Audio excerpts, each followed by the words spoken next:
I, 28M, discovered that my fiancée Madeline, 27F, has been lying about her job and income for our entire 5-year relationship. We got engaged 6 months ago, and I thought I knew everything about her. Boy, was I wrong. Madeline and I met at a mutual friend's birthday party. She confidently introduced herself as a marketing executive at a well-known tech company. I was impressed by her career success at such a young age. We hit it off immediately, bonding over our shared love for hiking and indie movies. As our relationship progressed, Madeline would often talk about her big projects, important meetings, and work trips. She'd come home late, claiming she had to finish urgent presentations. Sometimes, she'd be away for days, supposedly attending marketing conferences in other cities. I never questioned it because I trusted her completely. I come from a working-class background. My parents run a small grocery store, and I worked hard to put myself through college. I now have a stable job as an accountant at a mid-sized firm. Madeline's supposed high-powered career was something I admired and aspired to. We moved in together after 2 years of dating.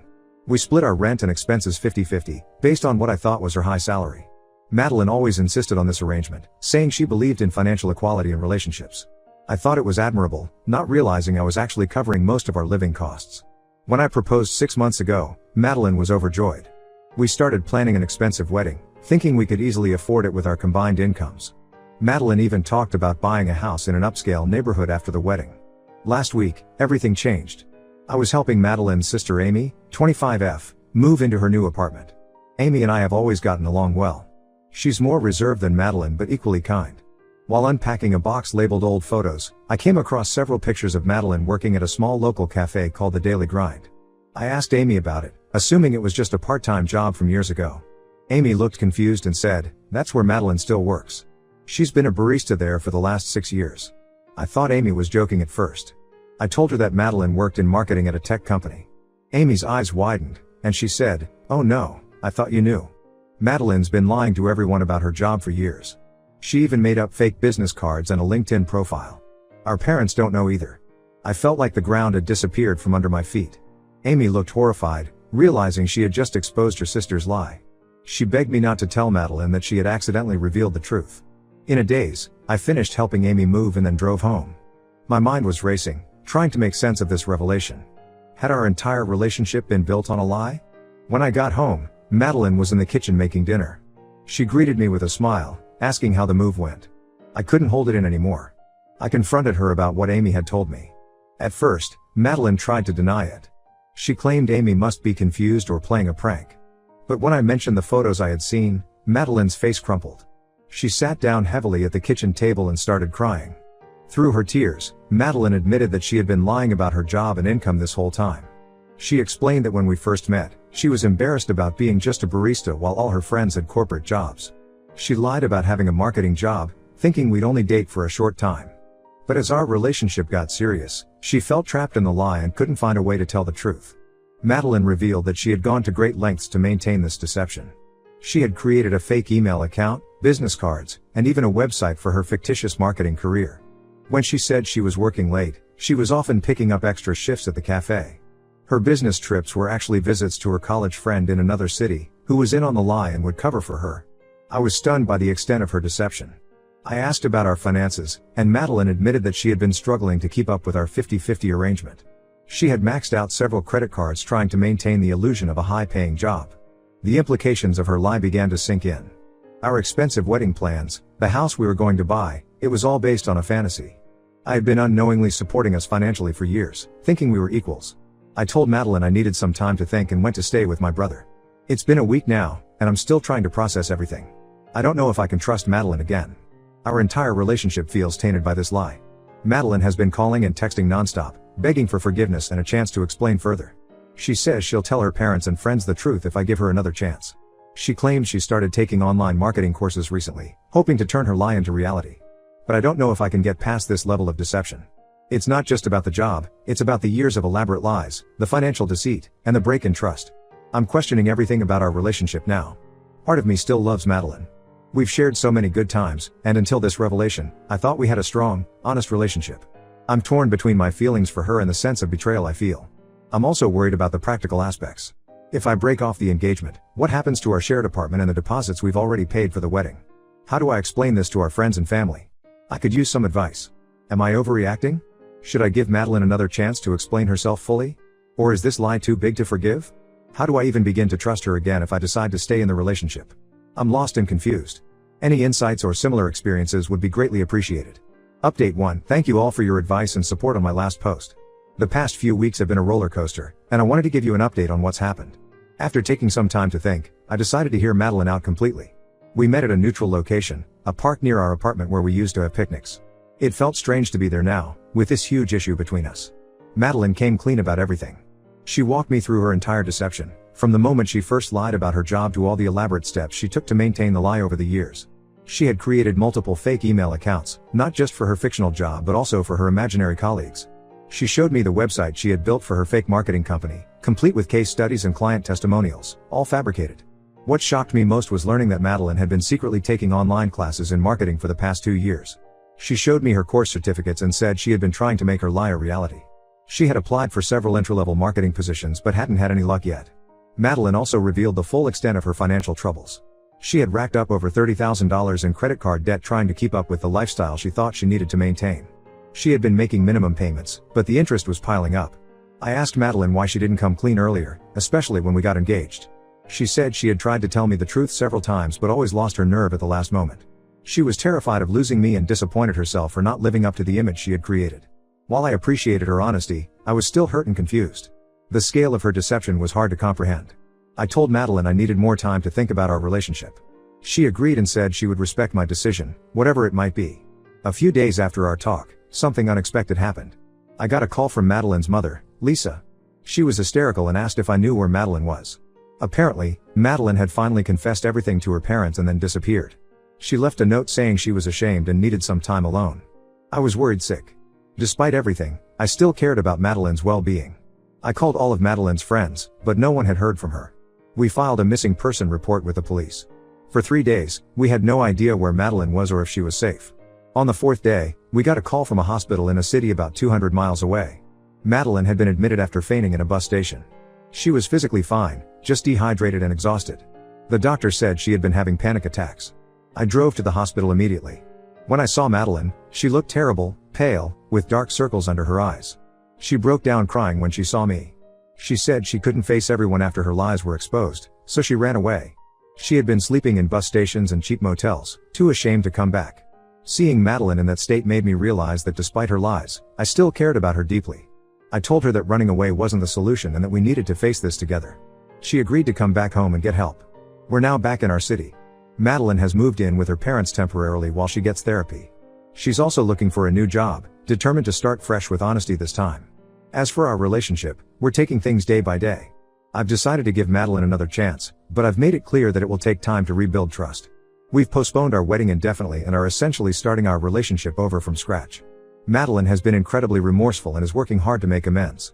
She's told all her friends and extended family the truth about her job and finances.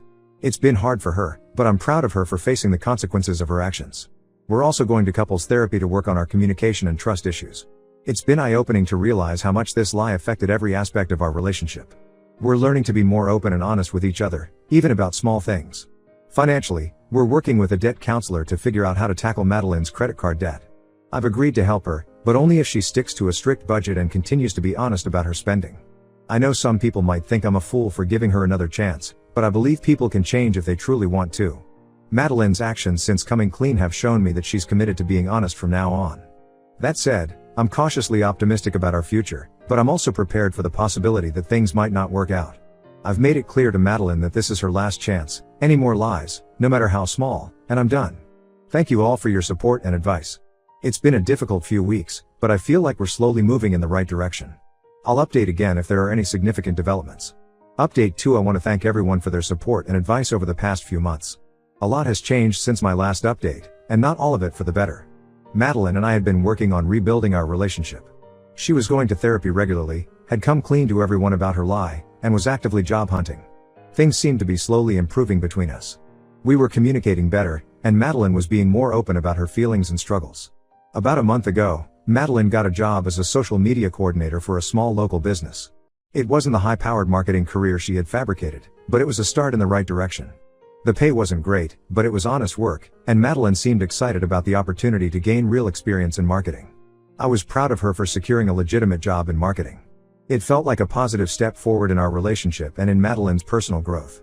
She was working hard, coming home with stories about her day that I knew were real this time.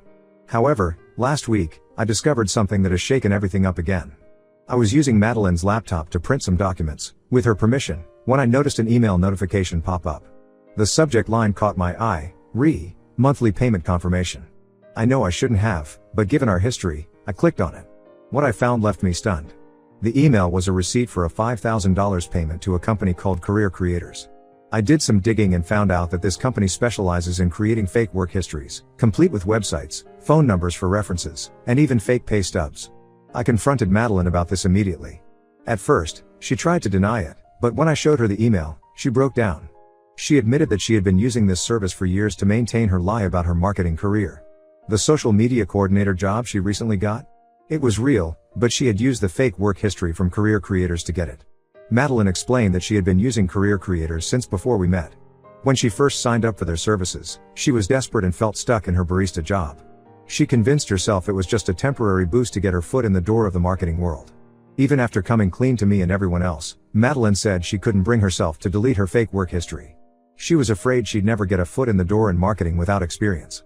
She swore that now that she had a real marketing job, she was done with the fake history. I was devastated. Just when I thought we were moving past the lies, I discovered an even deeper level of deception. All the progress we had made in rebuilding trust over the past few months felt meaningless in light of this new revelation. Madeline begged me to understand, saying she was terrified of losing this opportunity in marketing. She promised to come clean to her new employers and delete all traces of her fake history. But for me, it was too late. The damage was done. I told Madeline that I couldn't continue our relationship. The lies were too much, too deep, and had gone on for too long. Even if she came clean now, the fact that she had continued to use the fake history after everything we'd been through was something I couldn't get past. Madeline was hysterical, promising to do anything to make it right. But I knew that I would never be able to fully trust her again.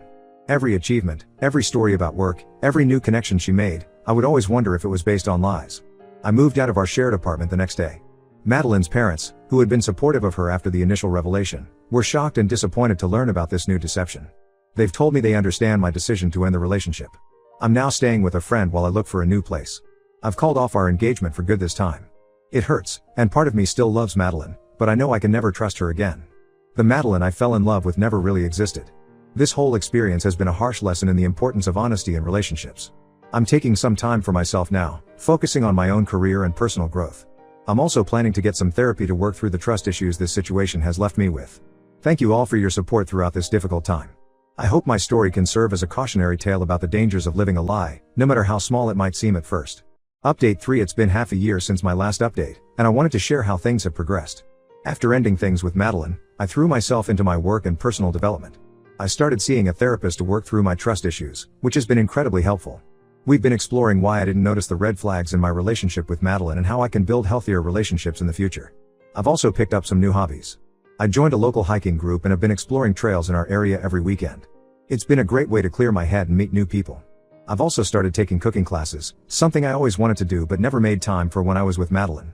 I've reconnected with old friends I had somewhat neglected during my relationship with Madeline. It's been eye-opening to realize how much I had isolated myself in our relationship. My friends have been incredibly supportive, and it's been healing to rebuild these connections. As for Madeline, I've heard through mutual friends that she did end up confessing to her employers about her fake work history. She lost her job as a result but has since found work at a different cafe. From what I understand, she's still in therapy and working on being more honest in all aspects of her life. A couple of months ago, Madeline reached out to me via email. She apologized again for everything and said she understood why I couldn't continue our relationship. She thanked me for pushing her to be honest, saying it was painful but ultimately freeing to live authentically. She also mentioned she's focusing on building real skills in marketing through online courses and internships. While I appreciated her email, I made it clear that while I wish her well, I have no interest in rekindling our relationship or even maintaining a friendship. The trust between us is irreparably broken. Madeline respected my wishes and hasn't contacted me since. On a more positive note, I've recently started dating again. I'm taking things very slowly and being upfront about my past experience and the importance of honesty in relationships. It's been challenging to open up and trust someone new, but I'm working on it. I've been on a few dates with a woman I met through my hiking group. It's nothing serious yet, but it's nice to feel that spark of possibility again. Professionally, I've been doing well. I took on some new responsibilities at work and even got a small promotion. I'm also considering going back to school part-time for a master's degree in accounting. It feels good to be focusing on my own goals and growth without the shadow of deception hanging over me. This whole experience has taught me a lot about the importance of honesty, both with others and with oneself. I've become much more assertive in my personal and professional life, not afraid to ask questions or verify information when something doesn't add up. I'm also more aware of my own needs and boundaries in relationships. Looking back, I can see red flags that I ignored in my relationship with Madeline.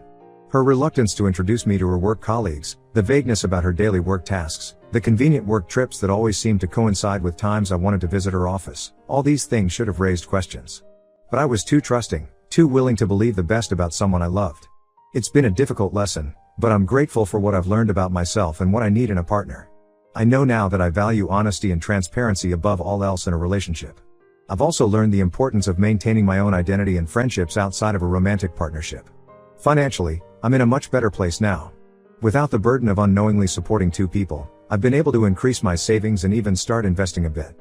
I'm also more careful about financial decisions and always make sure I have a clear picture of any shared expenses in new relationships. As for our shared apartment and the wedding deposits we lost, it was a financial hit, but I've come to see it as the cost of learning a valuable life lesson. Some of our vendors were understanding and gave partial refunds when we explained the situation. The rest, well, I've made peace with it. Explaining the broken engagement to friends and family was hard at first, but most people were understanding and supportive. A few mutual friends chose sides, which was painful, but it helped me realize who my true friends were. To those who might be in a similar situation, wondering if they can trust their partner or if a lie is too big to forgive, I would say this: trust your instincts. If something feels off, it probably is. Don't be afraid to ask questions and seek the truth, even if it might be painful. And remember, you deserve honesty and respect in your relationships.